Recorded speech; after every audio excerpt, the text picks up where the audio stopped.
Solution होता है ना, ये क्या होता है, होमोजीनस मिक्सचर होता है। होमोजीनस मिक्सचर वो मिक्सचर होते हैं जो इजीली क्या हो जाता है, डिसॉल्व हो जाते हैं। और वो उनका जो साइज होता है होमोजीनस सॉल्यूशन का, वो क्या होता है 10 की पावर -9 नैनोमीटर का हो, 10 की पावर -9 मीटर का होता है, मतलब कि 10 नैनोमीटर क्या देते हैं, उसका साइज वो बहुत छोटे होते हैं, हमारी नॉर्मल आइज से क्या होता है दिखाई नहीं देते हैं, जैसे कि सॉल्ट और वाटर का जो मिक्सचर होता है वो। अब ये क्या होते हैं, अगर हमने एक गिलास में क्या रखा, पानी को रखा और उसके साथ में हमने सोल्ट उसमें ऐड कर दिया और अच्छे से घुमा दिया, घुमाने के बाद अगर उसे कुछ समय तक रखा तो यूँ है कि उसके जो सॉल्ट के जो पार्टिकल हैं वो नीचे बैठ जाएंगे, ऐसा नहीं होगा, उस पूरे के पूरे सॉल्यूशन में मिले रहेंगे। ऊपर वाला पानी उतना ही नमकीन लगेगा जितना नीचे वाला।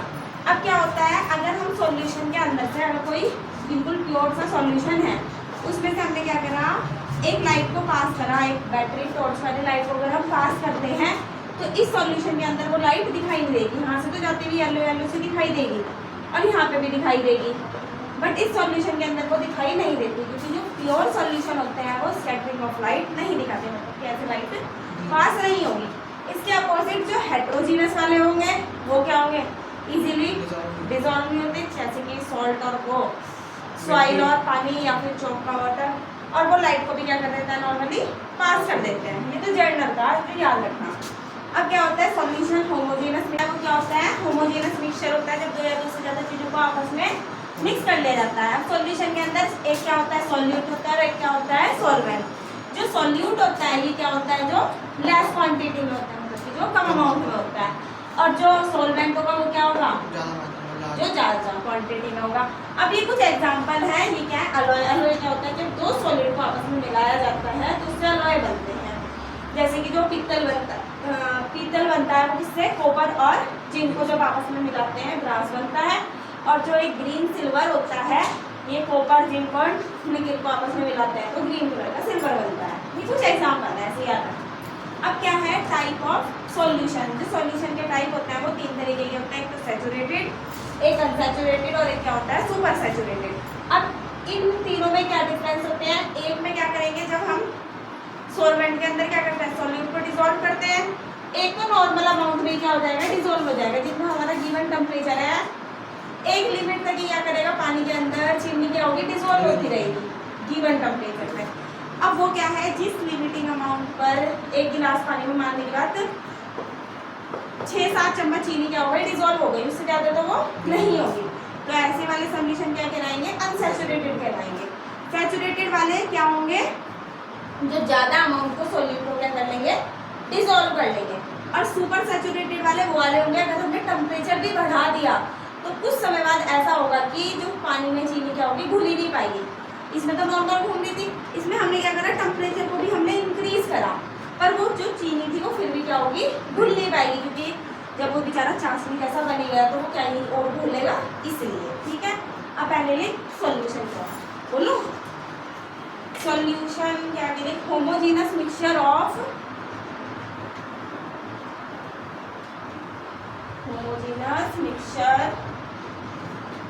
ऑफ टू और more than two substance, two और more than two substance are called solution, are called solution. ठीक है, अब इसके बाद में ये दोनों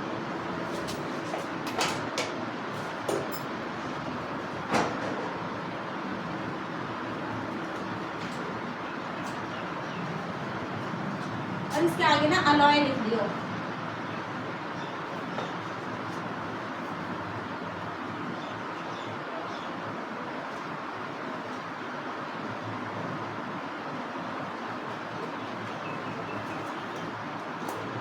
alloy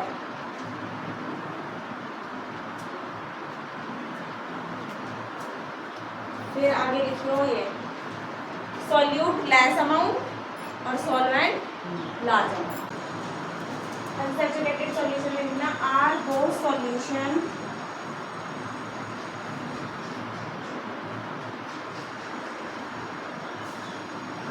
those solution in which some more quantity of solute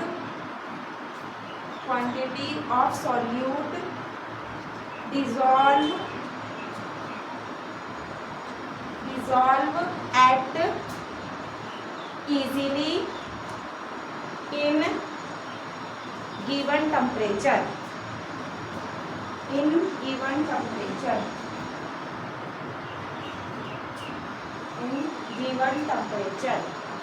फिर सेकंड वाला लिखना सैचुरेटेड सॉल्यूशन.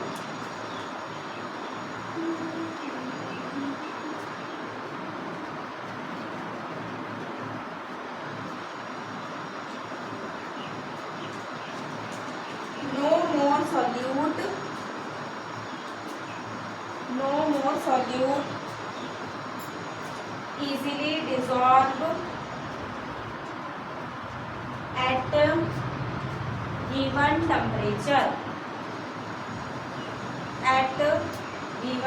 temperature. फिर सुपर सैचुरेटेड सॉल्यूशन तीसरी है.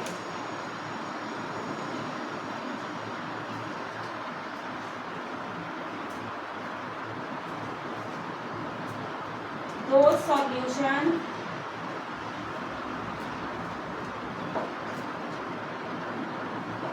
in which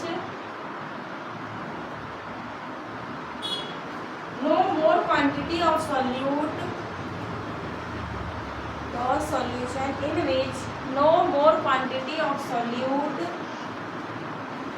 dissolve by increase temperature is called super saturated solution.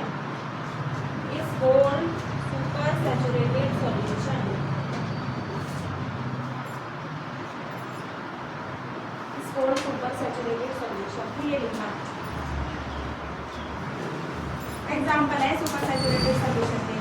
Na2SO4.10H2O इसे बोलते हैं ग्लोबुलर सॉल्ट.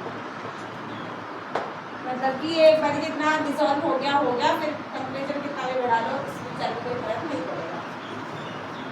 ये होता है ये ग्लोबल सॉल्ट.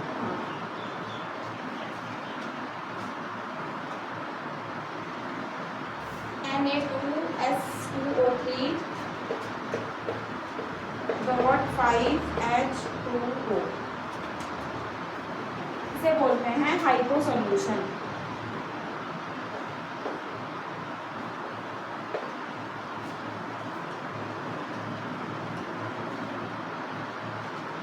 फिर अगली हेडिंग डालना solubility of substance. Solubility of substance is it maximum amount that can be dissolved at specific dissolve in specific amount of solvent at given temperature.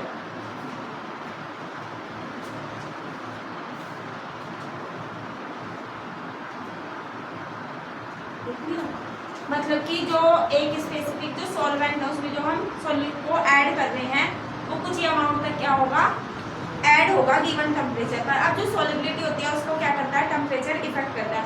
कुछ ऐसी चीज़ें होंगी जो टेम्परेचर पर आने पे क्या हो जाएगी उनकी सॉलिबिलिटी इंक्रीज हो जाएगी बट कुछ ऐसी भी होती है जिनकी सॉलिबिलिटी क्या होगी डिक्रीज होगी. अब लिखियो factor affecting solubility. Factor affect solubility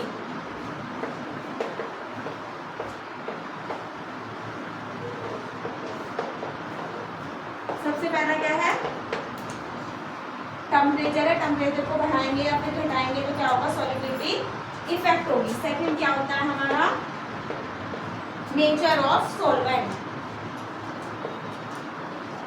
nature of solvent, अब जो सॉल्वेंट होगा उस पर क्या करेगी, सॉल्युबिलिटी डिपेंड करेगी कि सॉल्वेंट कैसा है जिसमें किसी भी चीज को घोला गया है।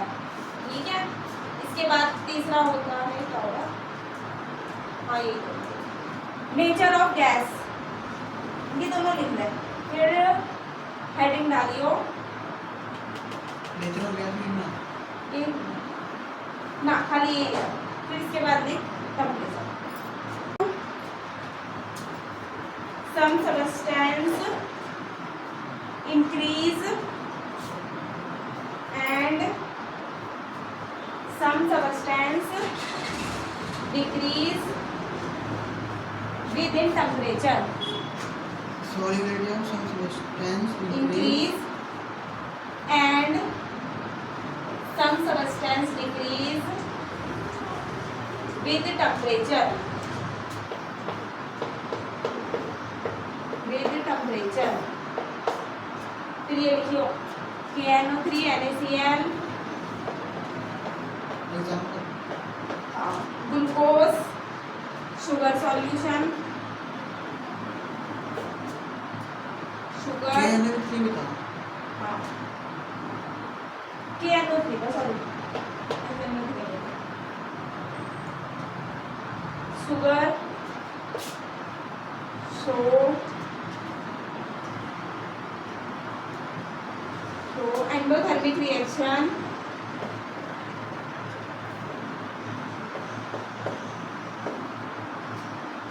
so endothermic reaction and solubility increase with the temperature.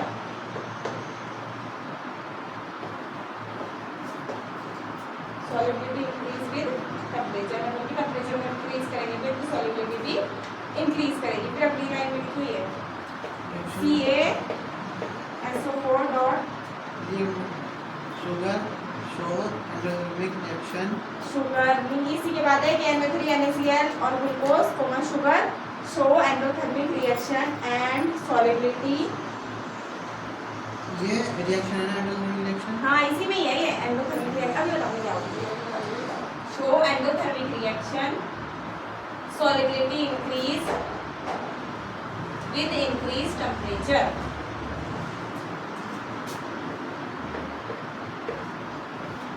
ये लिखिए copper sulphate, calcium oxide, NaOH, CH3COO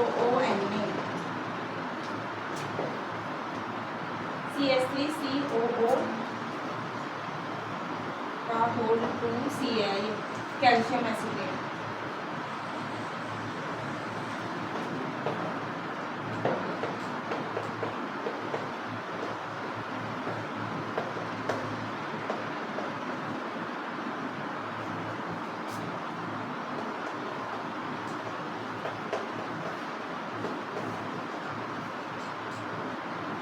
ये वाले जो होते हैं कैल्शियम सल्फेट ऑक्साइड और NaOH और कैल्शियम एसिटेट, ये क्या करते हैं एक्सोथर्मिक रिएक्शन को शो करेंगे और इनकी जो सॉल्युबिलिटी होगी वो क्या होगी, कम होगी जितना ज़्यादा हम टेम्परेचर को इंक्रीज करेंगे। ठीक है,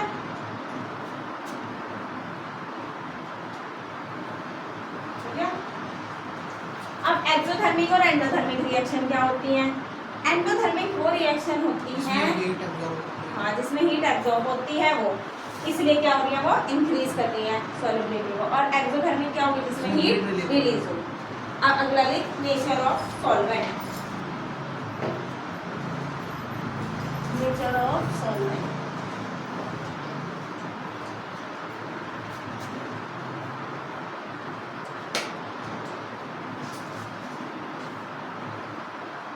ये लिखो CCl4।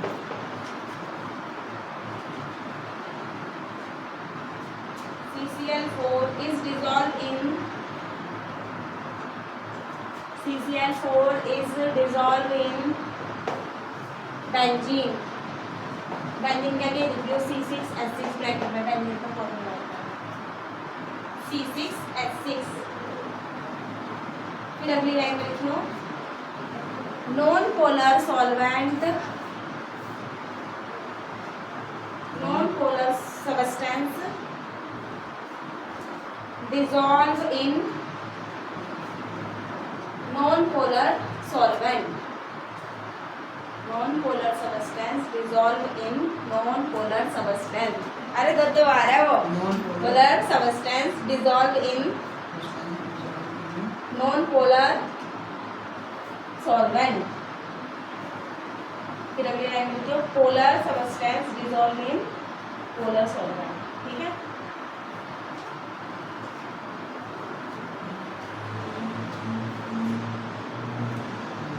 dissolve in polar solvent, bracket में लिखिए क्या क्या, NaCl dissolve in water,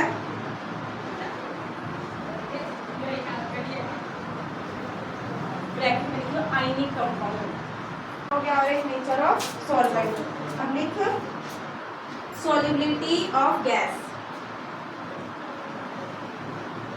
solubility of gas। अब जो गैस होती है उसकी जो सॉल्युबिलिटी होती है, कुछ गैस क्या होती है ज़्यादा डिजोल्व हो जाती है, कुछ क्या होती है कम डिजोल्व होती है, दोनों की क्या होती है इंपॉर्टेंस अलग अलग होती है। अब जो पानी के अंदर अगर गैस डिजोल्व नहीं होगी, लाइक अगर ऑक्सीजन पानी के अंदर डिजोल्व नहीं होगी तो वो जो एक्वेटिक लाइफ है, मतलब कि समुद्र वगैरह में जो बेचारे मछली या फिर और बड़े बड़े एनिमल रहते हैं, सबको क्या चाहिए होती है ऑक्सीजन चाहिए होती है। तो अगर वो पानी में डिजोल्व नहीं होगी तो वो सारे बेचारे मर ही जाएंगे।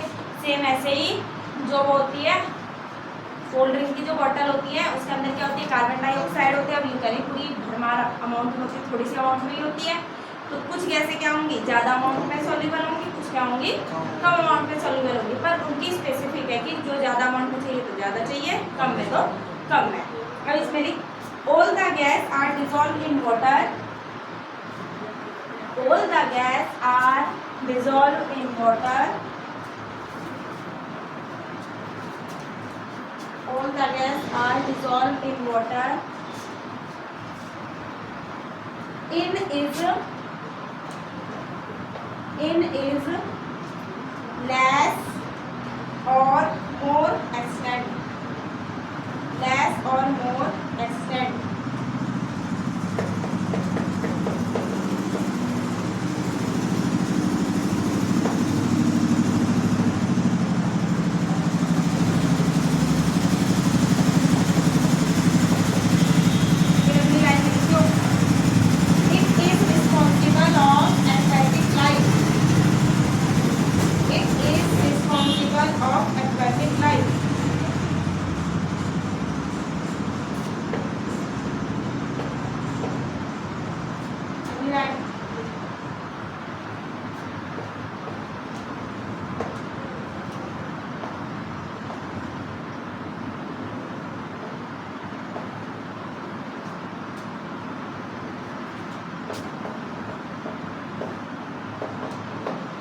ppm क्या होगा पार्ट पर मिलियन, 10 की पावर 6।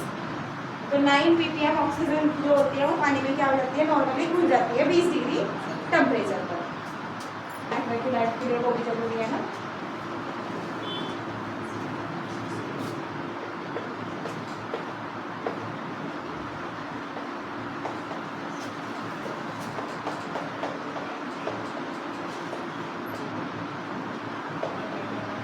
फिर अगला है CO2 गैस डिसॉल्विंग कोल्डिंग।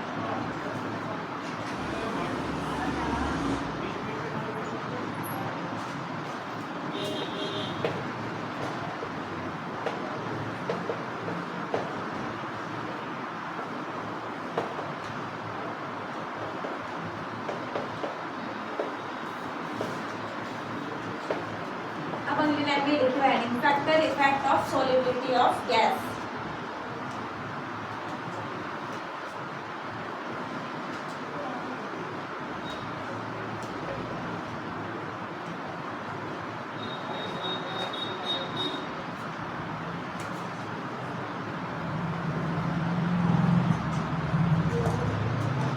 अब क्या होगी जो फैक्टर इफेक्ट होते हैं इसके अंदर फर्स्ट लिखियो nature of gas.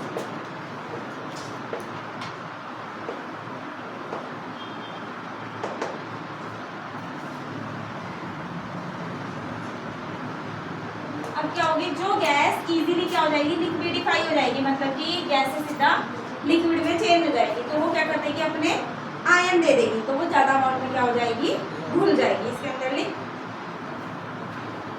The gas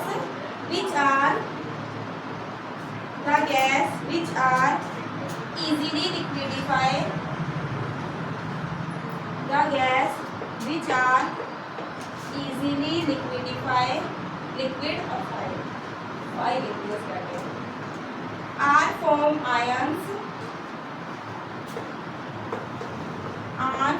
ions in water. It is highly soluble.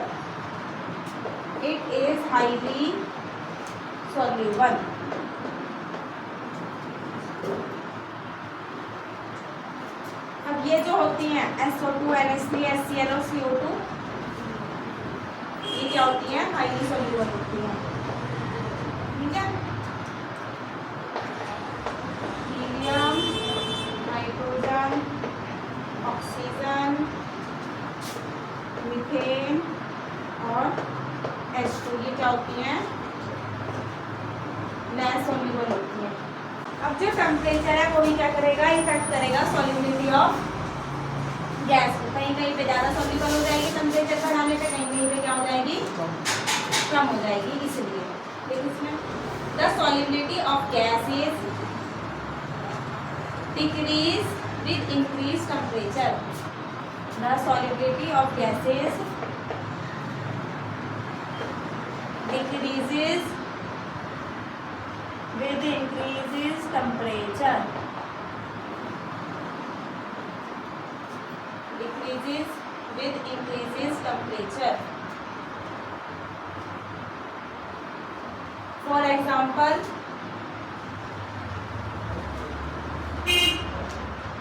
when water is boiled, so many bubbles are released.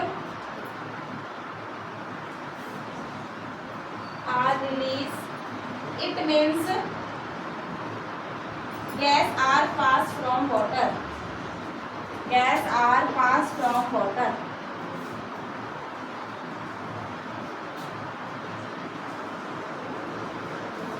फिर अगली लाइन में लिखियो,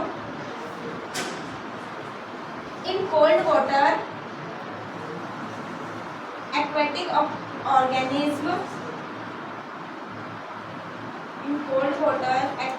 organisms are more comfortable as compared to hot water. More comfortable as compared to hot water. ठंडे पानी में जो aquatic life होती है ना, वो बढ़िया चलती है कंपेयर टू गर्म पानी के। बता दिया, वो इजीली भाप बन जा रहा ना, भाप बन के गैस उड़ जा रही, गैस उड़ ऑक्सीजन उड़ जाएगी। More comfortable as to hot water। इसीलिए एक्वेटिक लाइफ कोल्ड वाटर में ज़्यादा बेनिफिशियल चलेगी बेचारी, अंदर अंदर ठंडा तो है भी नीचे का पानी, ऊपर से गर्म रहेगा, दूर का तो भी ठंडा हो रहा है। फिर आगे लिखो effect of pressure. Effect of pressure,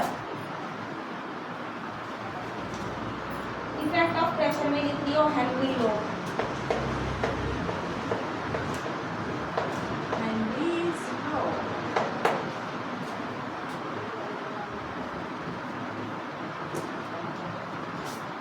At a certain temperature,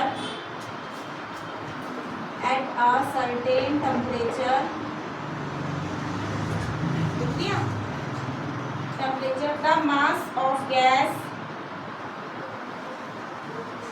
which dissolve in a definite volume, the mass of gas which dissolve in definite volume,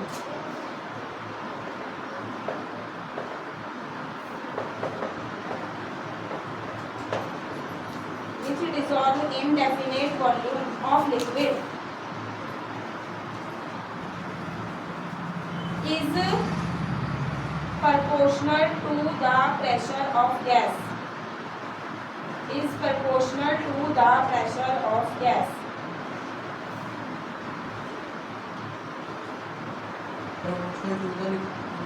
Proportional to the pressure of gas.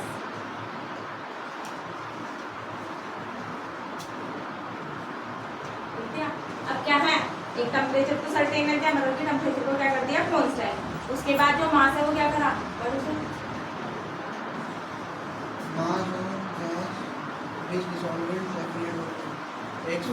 Volume में मास को क्या करा, dissolve करा, और वो किसके proportional है, pressure के। तो जो मास है मतलब कि एम है वो किसके प्रोपोर्शनल है, पी के है, एक सर्टेन टेम्परेचर पे स्पेसिफिक वॉल्यूम के अंदर। अब क्या इसके अंदर है, अब इस प्रोपोर्शनल का निशान हटाने के लिए क्या करते हैं, कांस्टेंट लाते हैं। वो जो कांस्टेंट होता है उसे क्या बोलते हैं, के बोलते हैं, हेनरी लॉ ऑफ कांस्टेंट।